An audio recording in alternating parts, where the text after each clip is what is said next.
evening. Good evening. Good evening. How are we doing there, sir?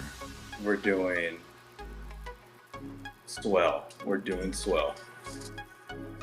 Hey, well, welcome back. It's good to be back. How are you Yeah. doing? I see I see you wearing your hat with pride today. Yeah, kind of got a reason to, right? The Dolphins finally got their first win of the season, taking down the Jets 27-21. Almost lost it, Yeah. but yeah, somehow they pulled out the win. Tyreek Hill goes down. He's going to be out for probably the rest of the season. A couple And maybe a couple weeks. they said it was a dislocated knee, but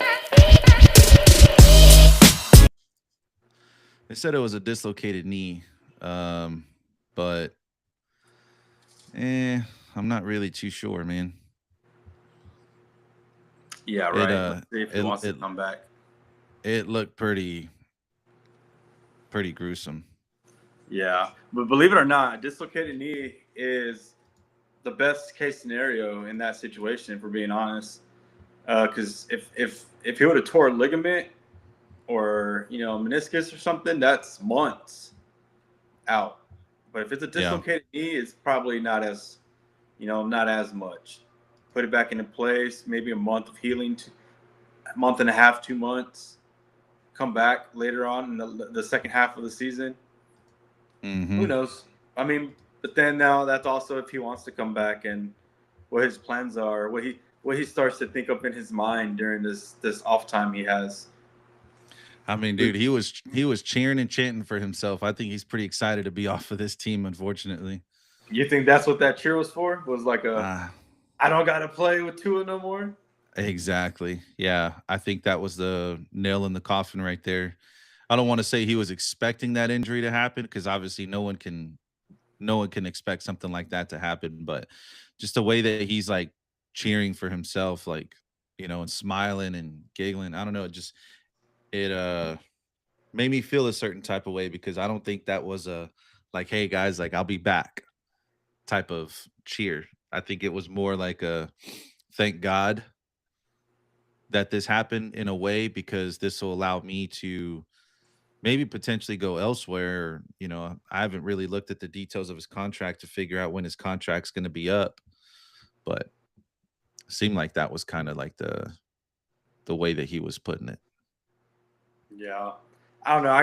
I got different vibes. I got like kind of like freaking out, can't believe it type vibes. Like, of course this had to happen to me. Yeah, like yes, this like like you just can't I mean, believe maybe it. so.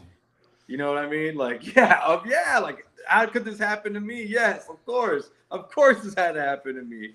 Like Yeah, I mean, hopefully you're right. I mean, I hope so, man. I mean, he's such an incredible player and he's so impactful no matter where he goes. And it's just like I know that he hasn't really been too happy these last yeah, two seasons, so it's like one can only imagine that, maybe they had something working on the backside that just hasn't hit, any sources yet. No one's talking about it, but maybe they were looking at trading him, you know. and now the other team's like, And yeah, now that trade that your draft, or your trade stock, I should say, is gone. yeah. That's what I'm saying. Mine. That's where he's like, yeah, like just distraught, just that's terrible. I can't imagine the emotions going on in his head that he's not showing. Dude, I was watching it live. I was at practice and Mm-hmm. they just got that fumble off of the kickoff return. And so I was all excited. I was pumped. I was like, dude, I think that's their third turnover that they forced, Yeah, two on defense, one on special teams. And I'm like, hell yeah, man. Like, man, they're albeit against the Jets. I'm like, all right, we need this type of game right here. The forced turnovers, the getting the run game established with A-Chan. So it's like, man, it was all things were looking good. We get the ball to, off that turnover to start the second half. And it's third down. I think it's like 3rd and 6. Tua throws that deep pass right there down the sideline where Tyreek Hill has to kind of go and chase it. And then boom, you see him go down, right? And the camera zooms in on him. just because they're trying to see if he was holding on to the football, and you just see him like cuddled up, curled up on the sideline, and he's holding his leg in the air, and you just see it like you see his foot like turned in, and I was Yeah. like, oh no, I was like, tell me he didn't just snap his calf, Oh, and because I mean I was thinking it was gonna be like that, like uh a broken gosh, what's leg, his something. well yeah, what's his name from Detroit, man. Detroit.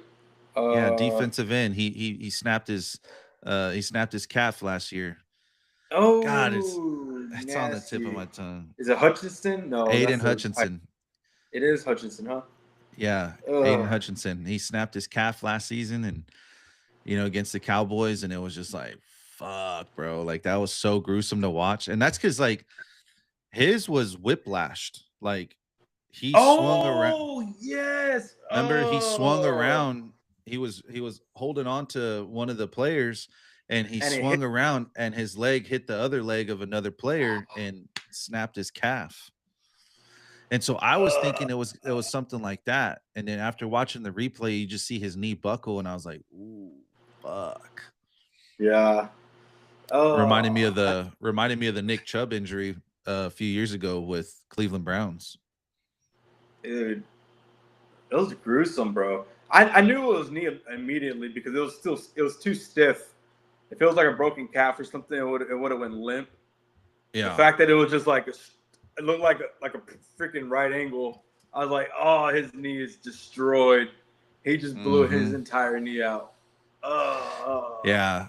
I mean, they said that it is a dislocated knee, but I'm like, bro, he had to have torn his MCL, torn ACL. Has to be. Like, there's just no way that but we'll see. I mean, he's at the hospital right now, so we'll see how it goes. yeah. If he tore anything, it's gonna be his outside ligaments, probably his LCL, MCL. But ACL and PCL or MCL, yeah, PCL should be ACL and PCL should be good. Yeah. We'll see how it goes. I mean, but either way, I mean, he's going to be out for a while. He'll be out. He's, but that's what I'm saying. Like, I think during this time, he's gonna be doing a lot of thinking. He's gonna be playing a lot of chess in his room. Yeah. But we'll see. I mean, but they won the game. They looked somewhat decent. I mean, they played like they actually wanted to be there. I mean, those jerseys were badass. Dude, the jerseys were sick. Yeah, those jerseys were badass, dude. Dude, those But I don't jerseys, know how Bucks more players didn't jerseys, wear orange cleats because they look fresh with right? the orange cleats on, dude. I'll be wearing orange cleats, orange gloves, Right. orange Yeah, that mouthpiece. looks that looked clean. I was like, dude, that looks really good. I mean, I was kind of like skeptical about it, but hey, I gotta say, man, it looked badass. I'm I excited liked for it. this whole rivalry thing. I like because baseball's got the City Connect, and they've done some amazing things with these City Connect jerseys for baseball, and so it's good to see football kind of jumping in the mix too. The Jets haven't displayed theirs, but I like how theirs on the back it's going to say Gotham City. I Yeah. thought that I thought that was badass. I wonder what game that's going to be for. Who are they? I wonder who they're going to play. Well, it's got to be against a divisional opponent because remember they only did 2 divisions this year. Well, the Bucks played and theirs already. No, No, that they wore their creamsicles. their creamsicles. Yeah, Who's worn if I'm them not, already? I think Arizona wore theirs this week. Arizona. My fault. That's what I'm thinking of. The tortilla one. That's such a weird jersey, right? I think that's what they called them was like a tortilla jersey or something like that. I thought they looked But pretty clean on the field. yeah. Um but yeah, so the Jets and as far as that particular division with the Bills, the Jets, the Dolphins and the Patriots, they I think only the Dolphins so far displayed theirs, and so you still have the Bills, the Patriots, and the Jets to do theirs. So whenever they play each other, that's when they're going to be busting out hence the whole thing of rivalry jerseys is they got to play a divisional rival. So, which I'm really Wait, shocked that who Miami play tonight? the The Jets. Jets. Oh, yeah, that's right. Yeah, divisional opponent. Yeah, so then maybe So at that's what I'm home. saying. It has to be a home game. Probably has to be a home game, but that's what kind of surprised me that the Bills didn't play or didn't wear theirs when they played the Dolphins. Because they played in Buffalo. Oh, yeah. Right? Yeah, they played in I wonder Buffalo. what they're saving that for. Mm-hmm. I don't know. But I'll tell you what, bro. Your team, you enjoy this win. I know what it feels like to get a win over a trash team. It's something to boost our confidence.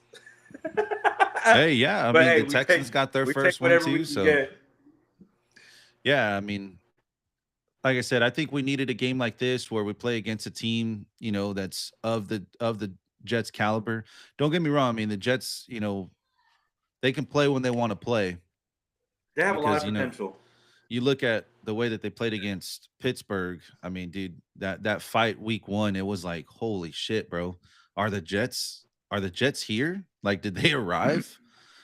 So, because they looked so good, and then it just kind of fell apart. I mean, granted, you got to think that Justin Fields got concussed the following week, so it's like that was a complete letdown. And then, you have your backup quarterback who's a Tyrod Taylor that comes in, and you never know how those things are going to go. So, but I mean, hell, look, I mean, they still almost came out with the win right now. I'm about to say Justin Fields did pretty good. He had that long run. He had that 42-yard rushing touch. Yeah, 42, 43 yards, something like that. I told you, he's such a dynamic player. It's just getting him in the right environment he's going to be allowed to be able to do those types of things. And if you can have a play caller that knows how to exploit that, then I think he does really well. And I mean, you got Ekstrand, who's the offensive coordinator right now for the Jets. He was part of the Detroit Lions staff last year, and he was set to be the offensive coordinator of the Detroit Lions this year until Campbell chose someone else. And so that's when Aaron Glenn ended up pulling him himself over to New York. And so this is his first year calling plays. And so we don't know how creative he is. I mean, so far it hasn't been excessively creative, like what we've seen from Detroit and what we also now are seeing with the Chicago Bears, right? They're starting to get a little creative with their offensive play calling. So, but we'll see how it goes. We'll see how they look. Yeah. I mean, he's on a 2-year deal, so he's got this year, next year to figure it out. And if he can, see how it goes. But they made a really good comment on broadcast, man. They talked about, what was that? Who did? It was Louis Riddick. Because it was Louis Riddick and Dan Orlovsky that were commentating, kind of providing some NFL insight. And I love when, ex NFL players are doing the whole commentating, like Tony Romo, Tom Brady, Greg Olsen, because they give you so much knowledge, on a play-by-play type of thing. Anyway, so they talked about the disbursement of their targets and how this entire offense on the Jets is predicated literally on Garrett Wilson and Wilson alone. He's getting 34% of the targets. Oh my goodness. So it's like for a team that's going to face the Jets, you primarily just have to kind of figure out a way to just shut Garrett Wilson down. And if you can do that, there's really nobody outside of him that has that playmaking ability, receiver wise. Yeah. So that I was listening to, and I'm like, dude, like that's such good feedback as a fan. Like when you hear that stuff, it like kind of really gets you thinking about how things work in the NFL and what they're thinking about, how they draw up their plays and their passing game and how they scheme it all up. And it's really cool. It's really cool to watch. Really cool to listen to. Yeah. The best commentators are always going to be ex-players. And Mm-hmm. I believe that's in any sport. Like UFC, the best commentators are, of course. Well, UFC only does mainly old retired fighters or even active fighters, Yeah. and Well, and Joe that's why Rogan's I just a love one of their. one. You know what I mean? Yeah, Joe Rogan's a one of one. That's different, but his commentary's kind of falling off. Like it's just these other guys that are coming up, all the fighters. They like just like you said, the insight knowledge that they give you on camp and stuff like that. Like, yeah, I love it. I love that stuff. Yeah. Yeah. I feel like Tony Romo's kind of, but there's a lot of rumors that went around too that maybe, you think back to when Tony Romo first got into commentating and that dude was like lights out. He's like, hey, watch this run. Okay, watch this tight end. It's going to tight end. I know it's going to I tight heard he had end. to back off. And rumors went around saying that they were basically telling him that he needs to kind of stop doing that, which it's like, bro, as a fan, as a sports fan, as just a regular spectator just watching the game, it was nice being able to like Yeah, him explain it to you like as it's happening. You felt like you're a student of the game at that point. He's teaching you something. You know what I mean? And nonchalant as fuck too. right. And it's like, hey, Oh, this is a if run this to the guy, right. hey, if this linebacker, moves forward, I'm hitting him up the middle, so and so's on an option route right here. And it's like, all right, cool. Now I know what to look for. Like, okay, cool. And you start learning about it, right? But who knows? Maybe they have some Yeah. sort of way of, I don't know, maybe teams have some sort of way of like, I don't know, figuring that shit out, like what he's saying at the same time live while it's happening. I have no clue. he's Maybe, giving too much knowledge now. yeah. It's like, dude, you're exploiting them. Like you're exploiting the other team. Like you can't do that. You know, we need to leave the suspense open for I the don't, audience. Fuck that. I want to know. yeah, I mean, free speech, right? I don't It know. was great. It was great. I mean, dude, people were calling him like the goat of commentating. Like within the first year of him doing it, Dude, like he was. he was great, dude. And then A who Tony is he with? Romo He's with commentary game CBS or was he's with so fun to Fox? watch. He's with CBS, right? Uh, I believe it's CBS Yeah. I mean, dude, like they to have him because back Brady's off with like that, it's like, Fox. and see, Brady, I feel like is not giving a whole lot, at least from the times that I've seen. Um, I Yeah, haven't watched obviously every single Brady's a game that lot he's of me. commentated. What's that? I said Brady's a lot of just me takes. Yeah. Yeah. Greg Olson does a They're like, phenomenal job. And I love that. yeah, So we had purchased Madden 25 whenever it came out last year. Or was it 25? No, Madden 24. And they had Greg Olson on the commentary for the video game. And bro, it's like so freaking cool because like you throw a pass or whatever, and he's like, man, look at this guy, this, and you really got to do this. And dude, like the way that he breaks down the game in the game is crazy. It's so in the freaking cool, game. man. Yes, like in the video game itself, he's like breaking down your play of what you were doing. And it's like, bro, this is like next level right here. Like this is really cool. Dude, I miss playing the old ESPN football games with Chris Berman. Whoop, Whoop. Now he just does like whoop. the fastest 3-minute drill or something like that in halftime on Monday Night Is that Football. what He he just does? does, yeah, he does like the fastest 3-minute drill, but he doesn't really say that whoop anymore. He doesn't have it. I'm like, bro, that used to be awesome, especially like when you see like the laterals. Whoop, whoop, Whoop. whoop. That's when it would do it. Whoop. Yeah. Those were the That's the funny, old school man. days, man. That's great. Him and Good Stuart times, Scott. bro. Like, dude, that. Oh, RIP. Yep. Rest in peace, brother. Rest in What peace. game would that have been like ESPN 2K, like 2K3 or 2K5, something like that I was playing.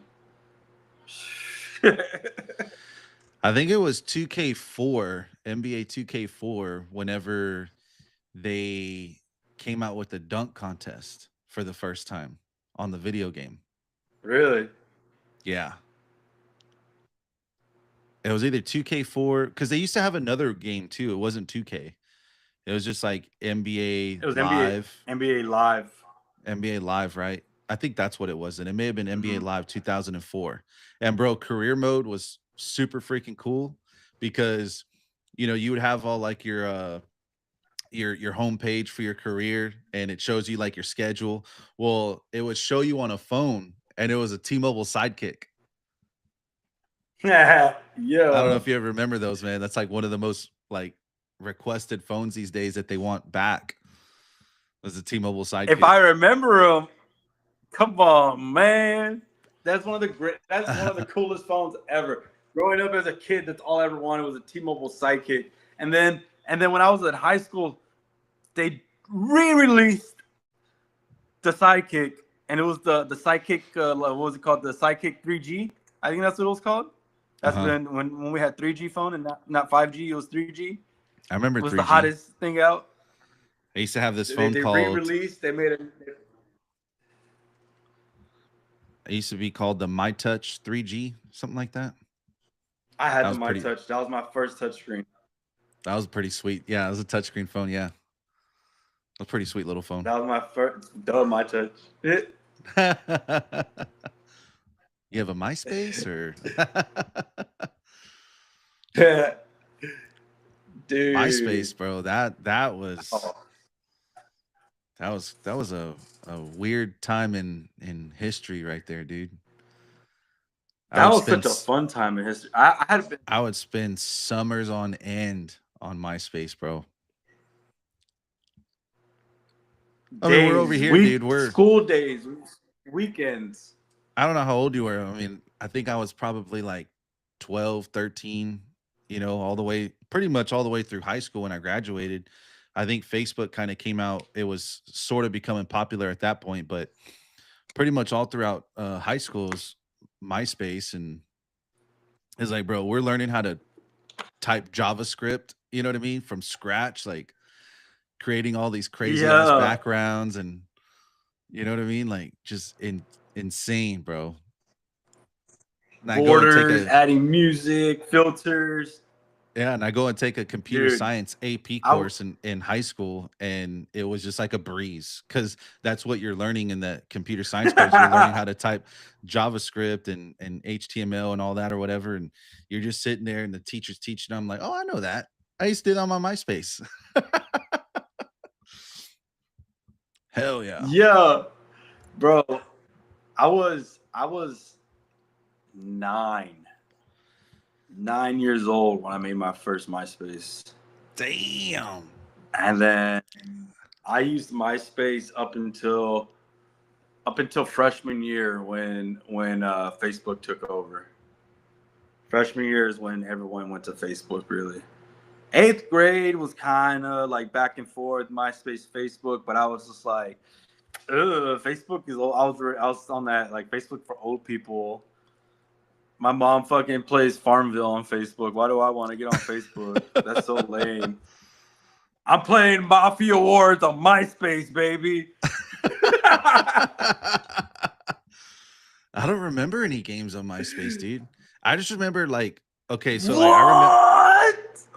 Well, dude, anyways, it was different for me, right? Because I mean, I'm in high school, you're in middle school, so it's like for us, it was like all of our the girlfriends and whatever, and so like I remember your friends list, right? Because you used to have your top 10, Yes, yeah, your top 8. and God forbid that you weren't on your somebody wasn't on your top 10, bro. Man, everyone used to make such a big ass. So then it went to where because you could only do a top 10, and then they updated it where it's like, okay, you can do like 15 or 20, because 10 wasn't You have enough. 20. Yeah, Yeah, 10 wasn't enough. And it's just like, dude. oh my God. Dude, I still have You'd my have someone music on hack your there. page. I still have my music on there. I don't know if it still plays or Mine's not. funny. Mine's all ghetto as fuck. Is it really? Mine is too, bro. I used to Oh wear yeah. tall tees. I used to wear tall tees with Dickies and Filas, bro. I was in a whole other different side of my phase of my life back then. That was my middle school uniform, brother. What? Dickies with the white, black, purple, or gold polo. Mm. And of course, the polo was fucking big as fuck. Yeah. Yeah, dude, that was because we had to fit our tall tees under it. And the shoes had to match the color of the shirt. Some Chuck Taylor. The shoes had to match the color of the shirt. The hat had to match the color of the shirt too. Like that's just how it was back then. Don't forget the Dickie belt with your initial on it. Hey, I was about to say, remember the digital ones? The digital ones that would slide by. Digital? Yes, bro. You don't remember those? No. Yeah, it was like at Spencer's, dude. Like at the mall, you used to get it was a belt buckle. Fuck? It was a belt buckle that was a digital screen. And so you could spell out like whatever you wanted it to read and it would play. And you just, you tuck just the front of your shirt in and leave the rest hanging out. And people would see your belt buckle and it's like me. Be some crazy messages on there, dog. Let me just tell you. Yeah, dude, that was probably the most censored thing I could have said that went through my mind. Oh yeah, dude, it was just some crazy outfits back then, man. Like the way it would dress, and then literally like that was freshman year, that was sophomore year, and then junior year it started transitioning to where everyone started wearing like regular style pants with like studded belts, tight fit shirts. Famous Stars and Straps kind of first started coming around and got real popular. People, the Chain Gang, everyone was rocking, 4-row what are they called, like with the 4 rows of diamonds, but they were QZs, you know what I'm saying? Those thick chains. I'm not too sure. Yeah, there was like it went from like super baggy clothes to like nerd style clothing by the time we went to senior year, and like everyone started wearing backpacks where they pull the straps up tight. What year did you graduate? 2009. Oh shit, that's when you graduated. Yeah. What about you? Oh shit, you old. I'm not even that old. 15. That's not bad. I know. I'm just teasing. Not that far off, bro. 6 years. So what? It's not that far off. The 7th or 8th grade, my senior year. I went to freshman year. Because what is that? 5 years? I went to freshman in 11. You said 2015? Yeah. Oh damn! So I would put you at like 6. So in 2011, I was like in 6th grade. Yeah. Damn it, boy. Yeah, but we were still wearing baggy clothes, and it was Dickies, tall tees, and fucking Chuck Taylors at that time. And then when I went into high school is when it became. Yeah, when I went to high school is when it became all preppy. That's when the Abercrombie and the American Eagle started coming out. Yep, Abercrombie and Fitch. Yep, that's when like Hollister. Bro, I think I went through one of the craziest high school years, like eras. I went through the fucking swag bro era, bro. The whole "you're a jerk" and all that shit, like all the Edgar cuts and the fucking dude. That was in when you were in high school? What a time to do. Yeah. I feel like that just barely started that trend. Shit. I'm glad that I'm glad that my kids don't want that haircut. I would refuse to get it for them if they ever. So like we would wear. So it'd be like cargos with like a button up shirt with the fucking snapback. This is like the whole snapback and tattoos phase as well. Like, but then you had like everything just like matched. I don't know. It was crazy, bro. Swag days were crazy. That was a big thing back then. But since we're on the school subject, I want to get into a conversation you brought up. You had a take you wanted to talk about that seemed interesting about schooling. About schooling? Yeah. Like earlier, was did I send it to you, or are you talking about About the hash? yeah.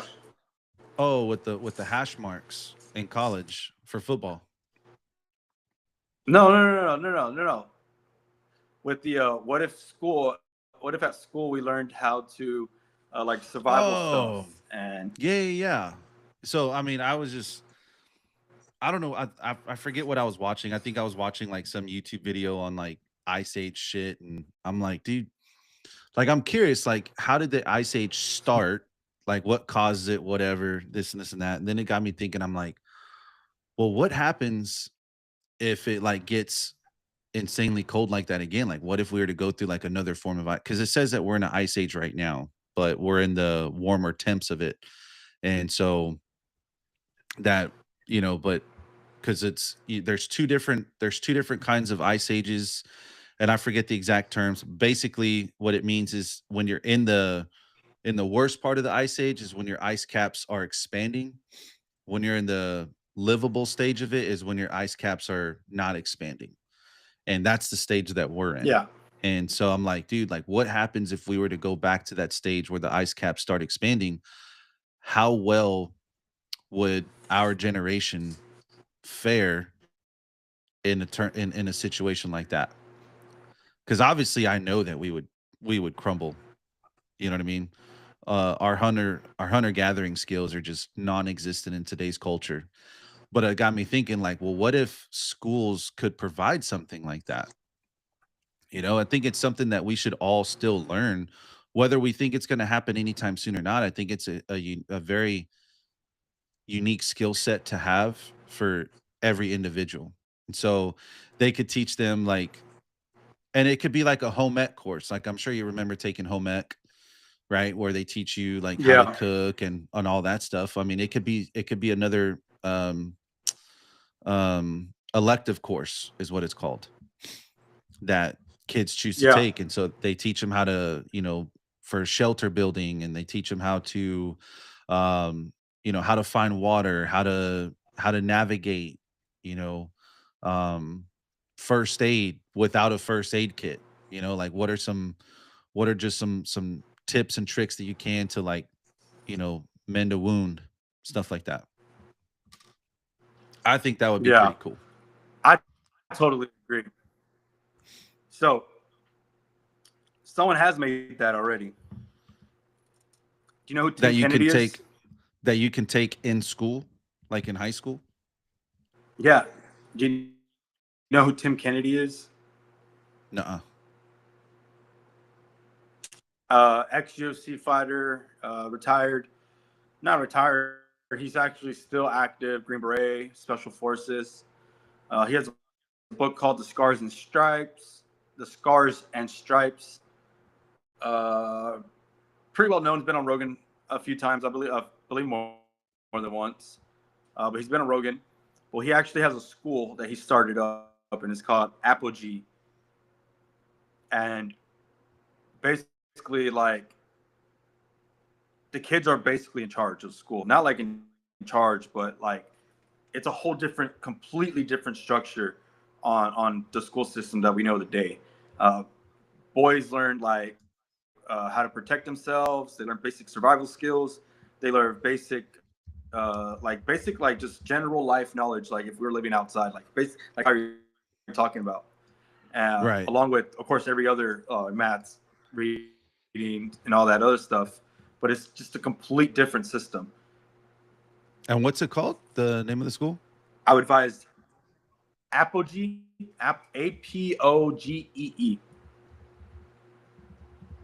Apogee School. Apogee Strong. Trying to see here if I could pull it up here. Let's see. It says our mission Apogee Schools. says Apogee exists to reseed freedom in our children and in our nation through education for the entire family. We believe that character development is equally important to academics. We aim to instill independence and a sense of self worth in every young learner while mentoring them to discover their life purpose.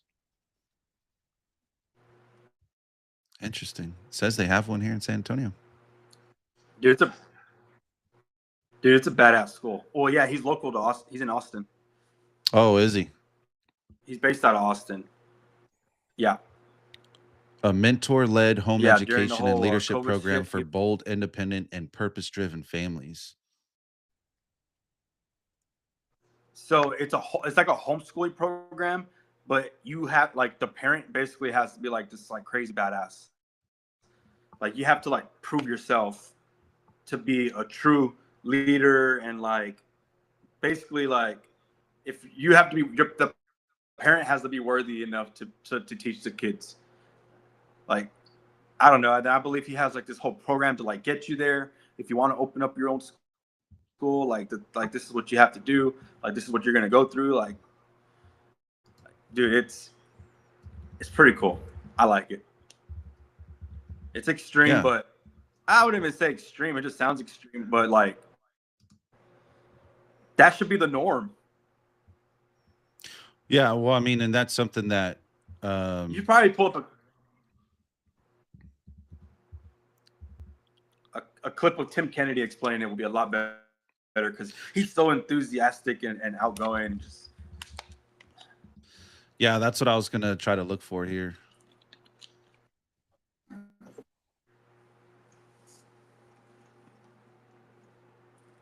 yeah, he talks about any chance he gets. But do you remember? Oh man, you haven't listened to it.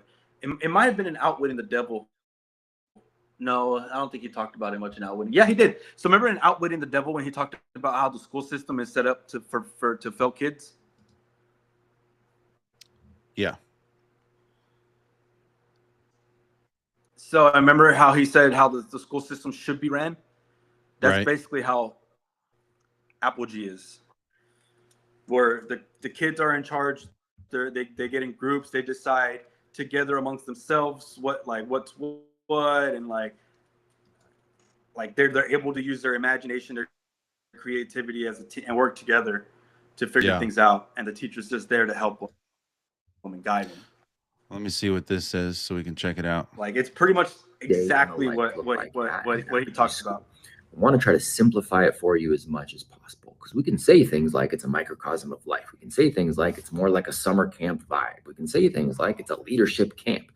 But I want to simplify it and just put it in a few different buckets for you. So we think of school as subjects many times. Well, first period, second period, third period, fourth period, this subject, this subject, this subject, this subject. It's a simplified version that makes sense. We know there's a lot of other things that go on. There's relationships that happen. There's communication that does or does not take place. There's obedience that is trained in. We understand there's all these other systems, but we think of it in terms of that simplified schedule. So I want to do the same thing here. What does the day in the life look like? Well, there's a couple of buckets we will focus on. We'll focus on engaging Socratic conversations. Communication is a daily staple. Understanding the rules of civil discourse, how to actually engage with another human being and why that's important, and then being able to do so in a Socratic fashion. We actually focus on critical thinking. We don't just say it as something to put on a banner. It is something that we actually focus on, thinking and thinking critically. So engaging in Socratic discussions is a big part of that. Reading and writing, that can be included in academics, but it can also have its own bucket. Those are two of the most important things that we do. And how do they learn how to read and write? Well, we read and we write. We incorporate it into projects, and we actually focus on reading to, reading with. We just don't put the arbitrary standards that, by the way, aren't created for human development. We don't put the arbitrary standard on you have to read these specific things at this specific time, because that's not based on child development.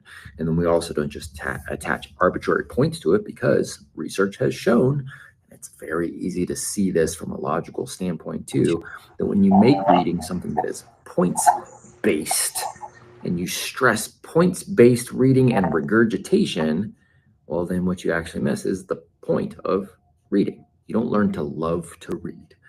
We're committed to our young heroes learning to love to read, because reading should be about changing your life, not about answering a Scantron.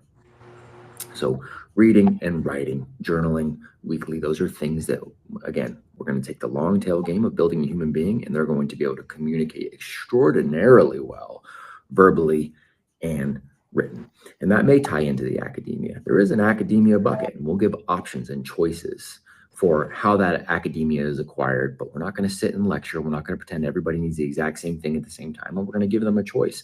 And we're going to give families a choice on exactly how they tackle those academic buckets, from potentially computerized programs to using textbooks, if that's what you want, to little mini projects that are a microcosm of the real world application of a specific subject. So specific focused academia time is a part of the day. More learning happens. And in fact, that academia becomes more effective when it is tied to projects. Projects are a huge part of the day. There is always a themed project going on that takes about 5 or 6 weeks with a very specific exhibition of work to be at the end. So there is a bucket for that project time every single day. There's also buckets of time for real physical education. Health is not negotiable. Everybody needs to understand how to be healthy and then apply things that help make human beings healthy. Real physical education is not negotiable for us. So physical education is a bucket every single day. Free time and free play is a bucket every single day. Responsibilities on campus are a bucket every single day. So if you start to take a look at the day as broken down into these meta skills and these meta concepts that every human being needs to be successful, then you'll understand a little more about how we operate the campus simply, effectively, and powerfully for your heroes. Monday.com, the opposite of. You enrolling them already or what? Oh, that's pretty neat, pretty interesting. No, I mean, well, he you know, he said something that was very important right there, which is critical thinking. And that's something that a lot of kids these days don't really have. They don't have that ability to critically think. When they're put in difficult situations and when they have to learn to kind of think or fend for themselves, man, do they struggle mightily.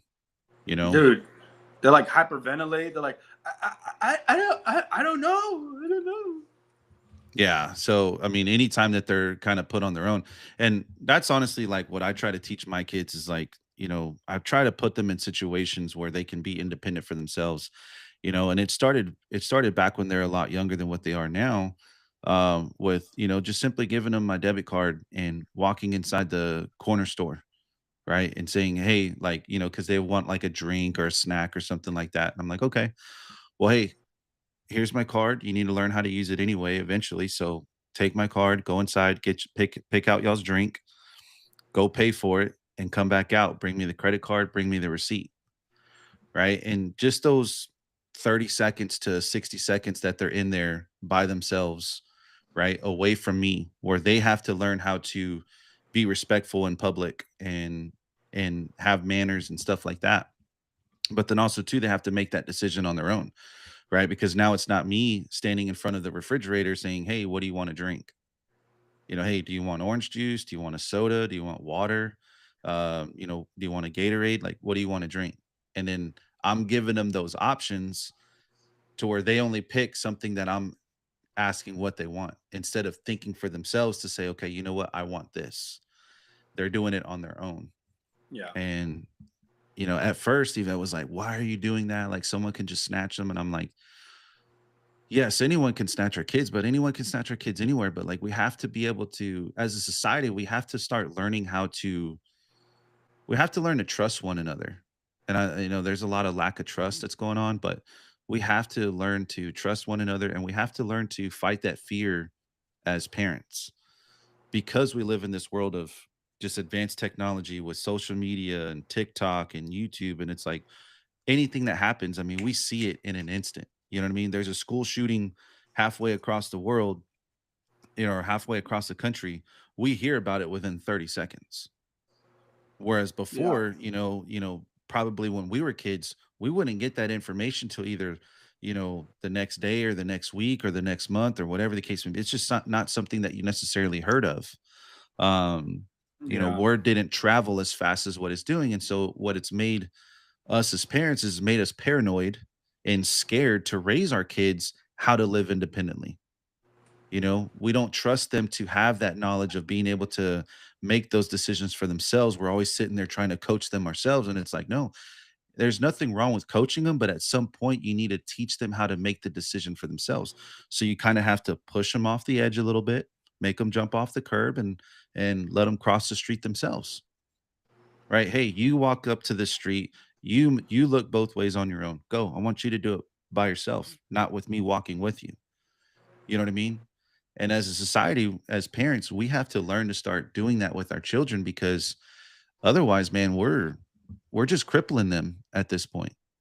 Yeah. You know, same thing in sports, bro. Like, you see it all day long with baseball. You know, I'm heavily involved with the whole baseball community down here because of my kids, and it's like, you know, some of these organizations, it's like, man, well, we want to do player of the game, we want to do player of the week, we want to do MVP of the month, and we want to do best this, best that, best this, best that. We want snack time at the end, and it's like, no, dude, all you're doing is you're teaching them that they are going to be entitled to something whether they played good or not. You know, if we lost a game and you're still rewarding them with something, you're teaching them you know, the wrong thing.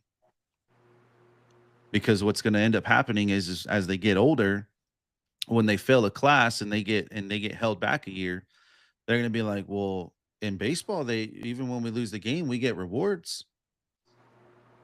You know, or think even farther than that. Whenever they get to the workforce, they show Yeah. up late to their job, and the manager fires them. You know, well, that's never happened to me before. You know, and then it crushes their soul. And you look at the suicide rates. Suicide rates are up. I mean, it's dude. w- We have to start, you know, raising our children totally different, and it starts with critical thinking. For sure. Sorry, For I went sure. off on a rant. I don't know how you feel about that though. I agree with some with most of it. Some things I see a little different. Some things like if they lose a game, I don't think they should all get participation trophies, but I don't see anything wrong with rewarding them for a lost game.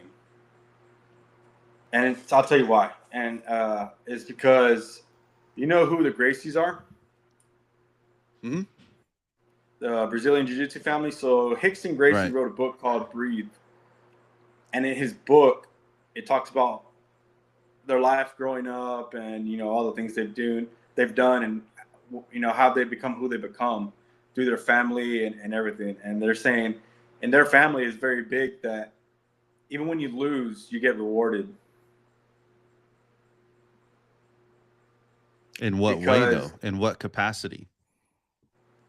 like so he talked about growing up they would lose a jiu-jitsu match and his dad would take them to the store still get them like whatever they like a snack or something whatever they wanted Yeah.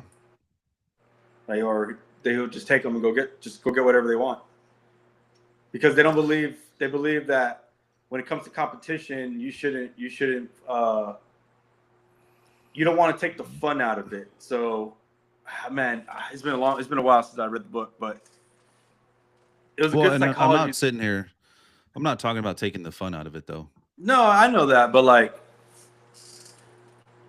man, the way they explained it, when you punish a kid for a loss, or they're upset for a loss during a game, or for something that's not like real life, like, man, I'm a butcher it, so I'm just gonna stop. But No, I I'm mean, go ahead. I mean, gonna have to reread the book now. yeah, no. So I mean, if you're saying it accurately in a sense where it's like, hey, if they lose a Brazilian jiu-jitsu match or whatever, and he takes them to the store to go get a snack or something, you know, you're rewarding him in a sense like you think food, right? They're most likely hungry. Well, you're not going to starve the kid to death. You see Well, what I'm no, saying? it's not But just food. what I'm talking about is like if they lose a match, like, hey, you still get a medal. Don't worry about it. To Yeah, me, I don't like that. I think that that's a terrible way to raise a child because again, you're teaching that kid that no matter what, win, lose, or draw, that you're rewarded. yeah, And in real life, you and I both know as adults that that's not the case. yeah. you know, and getting them to be mentally strong at a young age to where they understand how to accept a loss and take it in as a lesson learned is imperative to them as they get older, because as they get older, they have no choice but to become more independent. Well, if you don't start teaching them that independence at a young age, you're behind the curve as a parent. And that's why you see some of these kids that never leave the house.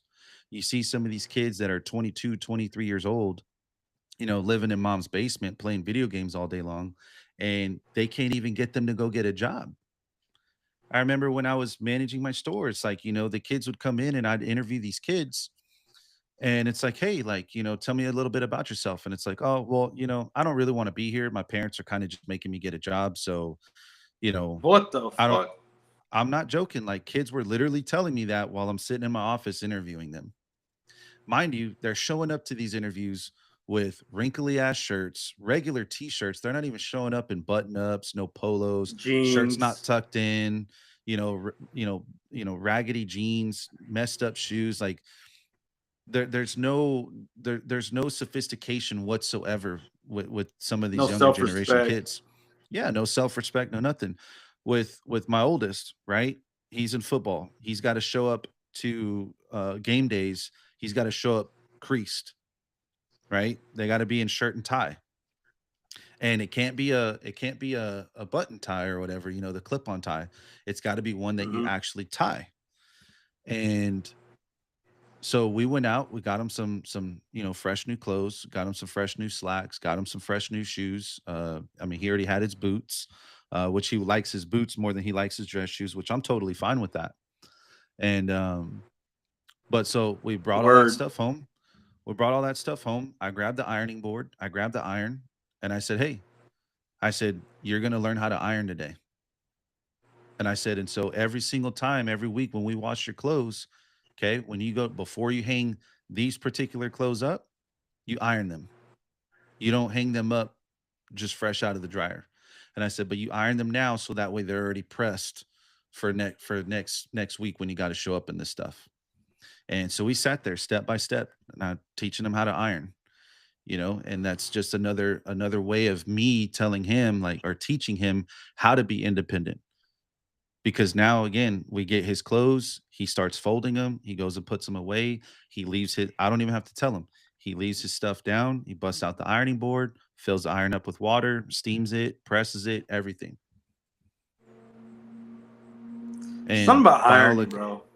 by all accounts, he's, you know, he's shaping up to be a responsible young man, which is exactly what I want him to be. I want him to, you know, provide value to this world, not be a liability. You know what I mean? But Yeah. you have to teach your kids those things, and again, you have to teach your kids how to be independent, and so when they're in a struggle, let them struggle, right? Let them struggle for a little bit, let them try to figure it out on their own. Don't just immediately Yeah. step in and tell them, hey, well, this is how you got to do it. They never learn that way, right? Yeah. Let them have that mental breakdown where they're like, man, I don't know what I'm doing, I don't know how to do this. And then let them wait till they exhaust every single idea that they have in their brain, and then come in to help and say, hey. And Yeah. then when you do help them, it can't be the whole, well, you can't do it like this, you got to do it like that. No, you got, all right, hey, so look, check this out, you almost had it, right? Go back to what you were doing right here. Remember where you're doing it like this? Okay, cool. Instead of, you know, doing this particular part right here, do it like that. Okay, do it. Okay, you see? And make it exciting, make it a lesson for them. Yeah. And then kind of like motivate them, like cheer them on, like, hey man, see, there you go. Now let's try it again. Do it on the next one. Let's see if you can figure it out. And then they do it, and then they start to figure it out themselves, and it's like boom, right? And then they start like feeling confident in themselves. And so now when they approach something in the future where they're struggling with it, they're more reluctant to try to just figure it out of themselves before going to get help, or just immediately shutting down after the first failure and saying, ah, you know what, Yeah. throw my hands up, fuck it, I can't figure it out, I'm not doing it. Yeah. Sometimes my lady would look at me like, go help him, because I won't help him. my son. He'll Yeah. come and be like, Dad. I'm just like, don't come at me like that. So you better take your breaths, relax. When you relax, if you can't figure it out, come get me. I was like, but you ain't gonna figure it out being mad. He said, you're all worked up right now. I ain't gonna mess with you right now. I said, calm down, and then you'll figure it out. And most of the time he'll be like, Dad, you were right. I got it. Yeah. I told you. You ain't gonna get it being mad. Just calm down, relax. You'll figure it out, son. Yep. Like, Critical thinking, mentally tough. Like you start building all those skill sets that's gonna pay itself dividends when they get older. You know? Yeah. But again, Absolutely.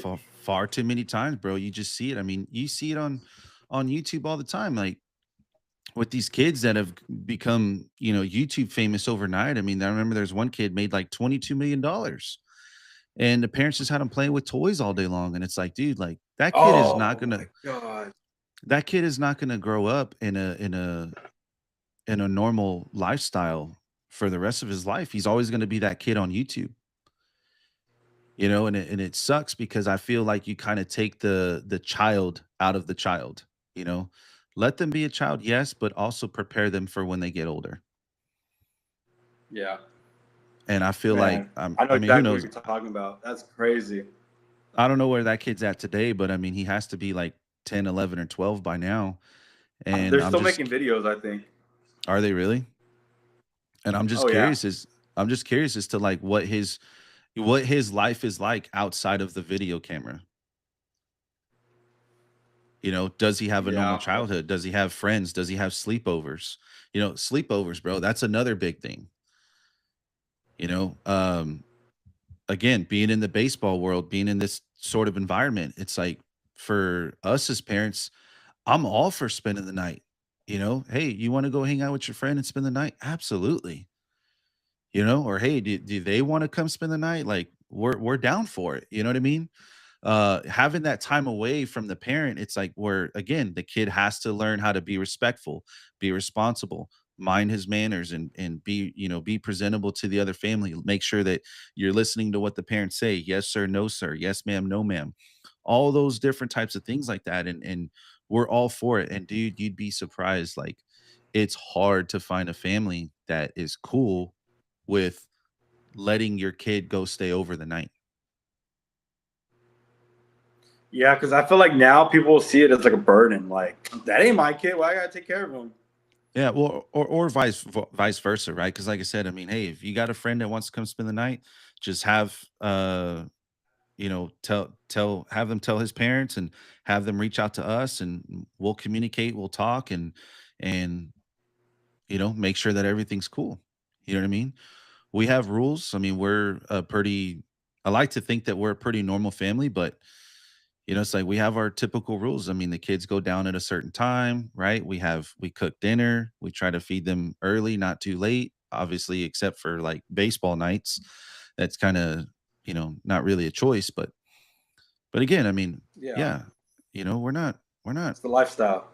yeah. I mean, but we're not like fucked up people. I mean, we don't live raggedy. Like, we wash our clothes, we clean our house, we vacuum, we mop, we sweep, we dust, like, you know what I mean? And I like to think that most people are like that too, but I mean, unfortunately, that's not always the case. There are some people that don't live like that.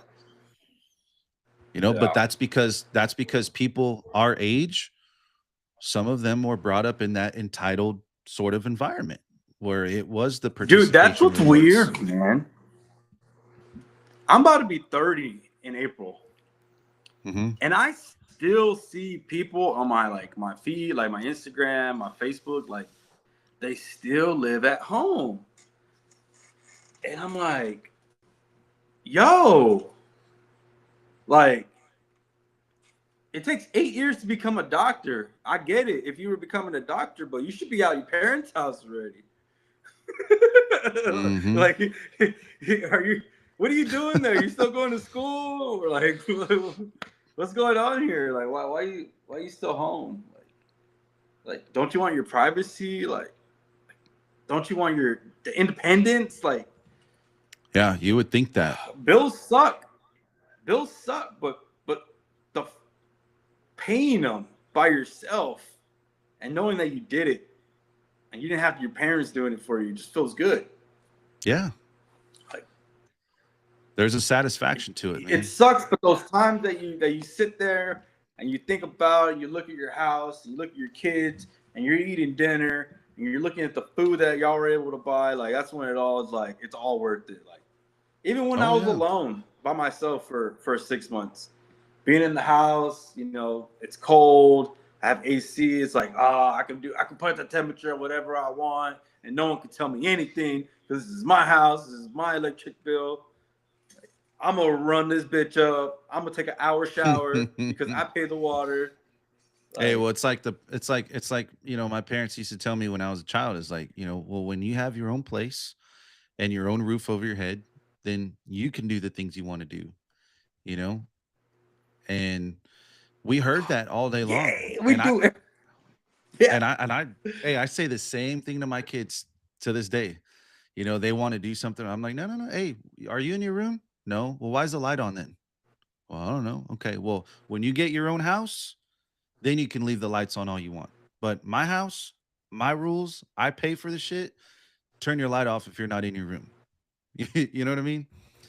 And again, Yeah. I got preached that all day long, you know, and but there's just like a sense of pride, you know, a sense of self-worth and a satisfaction to it all of knowing that you have your own stuff, you purchased your own house, you purchased your own cars, you pay for your own electricity. You know, there's a satisfaction to it, especially as a father, right? You know, the person that's supposed to be providing for Oh your yeah. family and stuff like that, right? Like we have even more of a you know satisfaction to it all, and just knowing that you're going to bed at night making sure that your family's safe and your doors are locked and that you got a roof over your head, you have AC blowing in your house, like, you know, your family's living comfortable, your kids are safe, everything, you know, like there's a complete satisfaction to it. Oh So, yeah. but some people just don't have it. To your point, some people And I just don't don't have it, bro. bro. They I don't don't want it. understand. Like I don't. Well, it's like you hear all these people, like people talking about like work hard. You're in your 30s. You're about to get to your 30s. I know maybe I don't know. Maybe that's just my algorithm because all the stuff I look up. But I feel like it's out there. I feel like everyone sees these like we like lock in. You're in your 30s. Stop partying. Go work. Who knows what you can have? You know, if you just lock in for a year or you lock in for 2 years, like what you're gonna build, where you're gonna work, like this and that. Like it's like, man, for real, like people should really listen, like and do that. Like I see a lot of people just every day, like they're partying, and it's like, how? For one, how? Like I never see you posting you're at work. You're always like chilling. Like how you doing that? Like it's awesome, but at the same time, it's not like you should. Like what are you doing with your life? And, No, I know exactly those kind of people it's that you're like talking it's about, like man. the times that it's like I don't like drinking, but then you see it and it looks fun, but then you realize we used to drink all the time for a long time, and I don't remember much of those times. So it's like if I don't remember them, then why do I want to do it? So I don't Hey, do it. well, I know you I rather remember. I have know you fun and remember our remember nights. I know you remember our nights going over dude. to like Murdoch's and I shutting it remember a down and few. racking up a couple $100 tabs. Like, See, that's I mean, different though. I remember that. I remember that. granted, those were like special occasions. You know, it wasn't like we did it every single night. There's some people that, again, to your point, I don't know how they afford it. I mean, they're shutting bars down every single night, and I'm just like, dude, who pays your bills?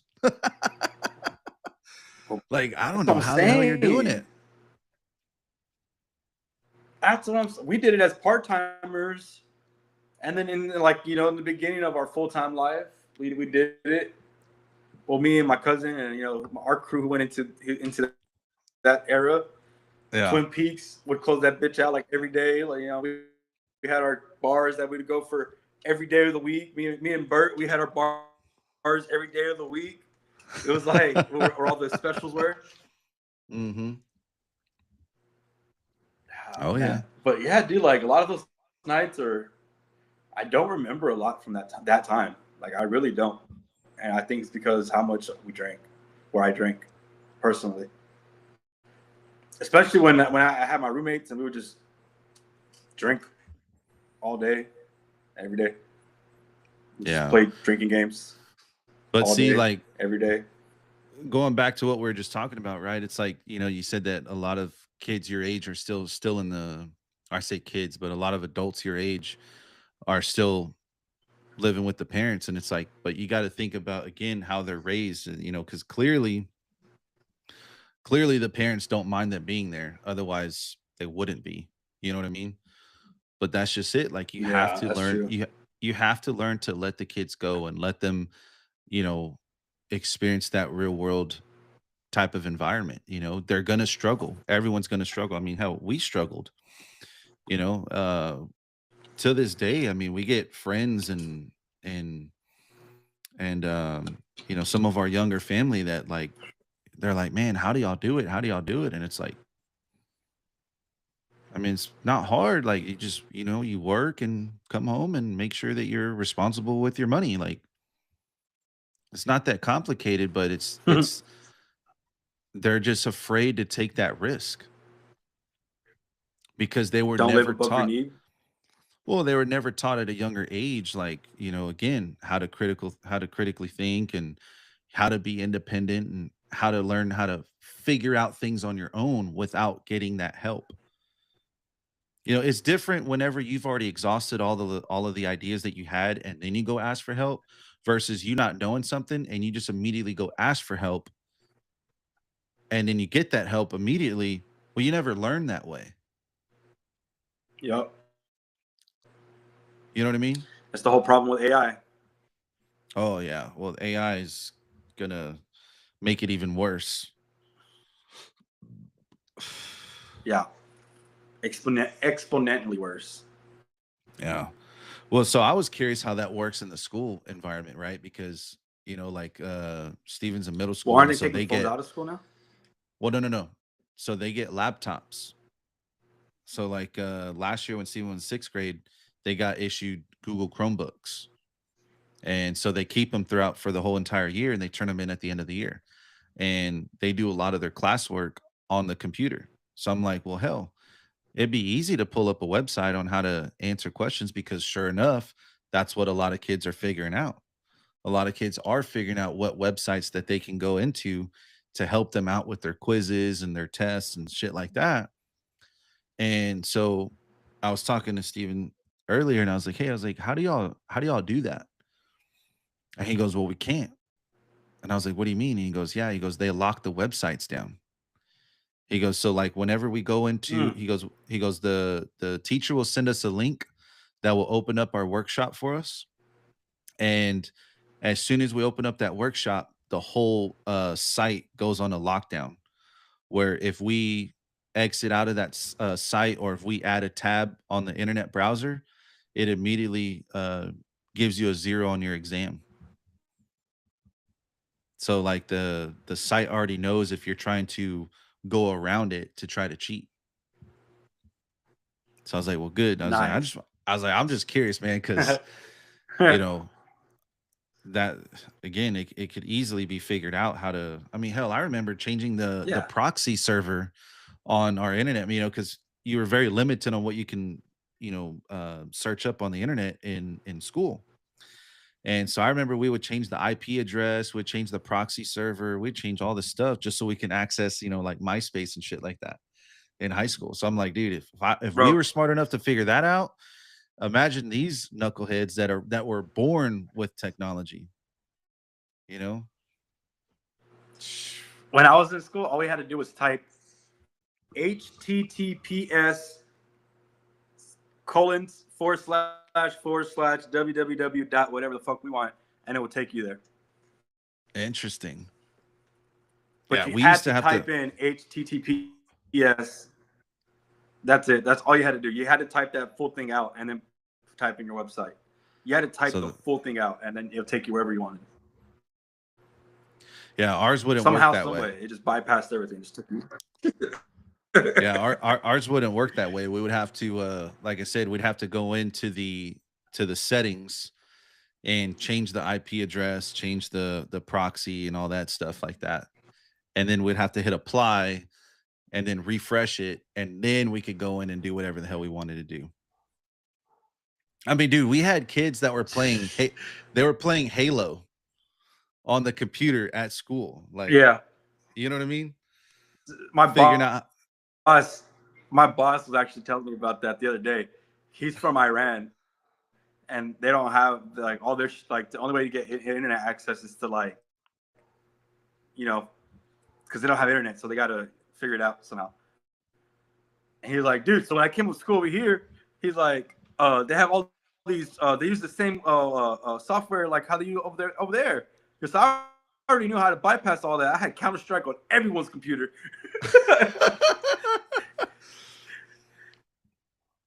that's awesome, He dude. said that he playing Counter-Strike.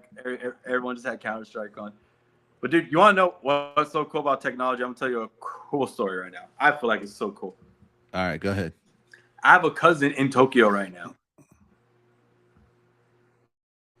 He went with another cousin of his, right? And we're in this group chat. Next thing you know, out of nowhere, we get text messages. We start, chat starts going off. Met this Japanese guy and a guy from the UK, a British guy. He goes, we're going out right now. Not sure where we're going, but we're going out. And he's like, so the only way I think he has signal is he carries like a Wi-Fi band with him or something that gives him signal. Uh-huh. So he's out, and he just started. He tags his cousin because his cousin's in there with us. And he's like, hey, if you wake up and I'm not there, just read the group chat. I'll keep y'all updated. So sure as shit, throughout the whole night, the whole day, for us, he's just keeping us updated. Like we're just getting pictures. I'm in this city. Another picture, I'm in this city, or another picture, I'm at this place. And then like we're all going off, like talking, like what is he like, what are you doing? Where like what's that? What's going on? How are you communicating? Like, does anyone there speak English? And he's like, a couple hours later, he replies, he's like, no, nobody speaks English. We're talking through text with translation. Oh, nice. Live translation. I was like, what? Like, that is crazy, bro. So he's just by himself in Tokyo right now using freaking talk to text and just fucking just freelancing. I don't know, bro. He just he explored the entire night. He was gone for like 12 hours. His cousin woke up. People were texting. Like, he's like, dude, I'm like 2 hours from the Airbnb. I'll be there in a little bit. Like, dude, he's taking cabs, trains with just random people. Like, I was like, wow, bro, what a life that you're living right now. That is so amazing. Like, that is crazy, bro. That's wild, bro. Could you imagine? Well, and that's why that's probably why they're coming out with all these, like the Apple AirPods or whatever, the new ones, where now you can just have it in your ear, and as you're talking and they're talking, it's spitting it back out to you in English, translating it like on the fly. I want it so bad, bro. Yeah. I guess and stuff like that, technology is cool to have, but there's just some things that I feel like it makes the world all too much easier to operate with, and it requires us to use less of our brains, and it just like I said, it requires us to use less of our brains, and therefore it makes us more mentally weak. So when we do experience tough times, challenging times, whether it be that maybe you're strapped for cash, or maybe you didn't get that promotion at work, or you're having a tough time at work, maybe the people that you're working with doesn't like you, or maybe you don't like the business or whatever, and you're trying to figure out just how to navigate yourself through that. Sometimes technology can have a negative impact like that. Yeah. Yeah. Everything's gonna have its pros and cons, of course. Yeah. But whatever we can do to help limit those breakdowns as people, right? Just because we can doesn't mean we should is the type of mentality that we need to have, right? Yeah. Just because I can go on Google and get the answer to my equation doesn't mean I should do that. No, I should try to figure this out myself first or exhaust all of my ideas first. And if that doesn't work, then revert back to using, technology to help you out through the situation or asking somebody else for some help, whatever the Yeah. case may It's be. a tool. Use it as a tool, not a crutch. If we can do that as a society, we'll become a lot more stronger. So Yeah. anyway, man. Absolutely. Well, it's I saw a quote that was funny. It said, I'm from the I'm from the era where cheating actually taught you a thing or two when you did it. well, because you had to think of it on your own. You had to think of You it had to on be like, your how the own. fuck you get that answer? Yeah. What but- did I get? 9? What did he get? 12? How do you get 12? Right. Well, let me try it real quick. Let me figure this out real Oh. fast. And then you realize just how easy the problem is to solve. And you're like, well, fuck, what am I doing looking at this idiot? Yeah, Like I can just do this on my own. Instead of running the risk of getting caught, like anyway. Hey man, well, this was fun. Hate to That's cut you funny. short, man, but it's getting a little late and we got work in the morning, pimp. We got responsibilities. All good. No, man. Definitely. So it was fun. For It was sure. great. To our fans out there, we love you. We appreciate you. And if you could drop us a few likes, man, we would be very, very grateful for that. So 1,000%. 1,000%. absolutely, man. Well, hey, we'll Oh, catch man, up on it's the we'll beer. catch more up on Wednesday. We'll do some football. Yes, sir. Fins up, baby. Fins up. Yeah, because we got to talk about last night's game. Yeah, for sure, man. We'll catch up on some sports, man, here throughout the week. And you have a good night. Everybody else, be safe. And we'll see you next time.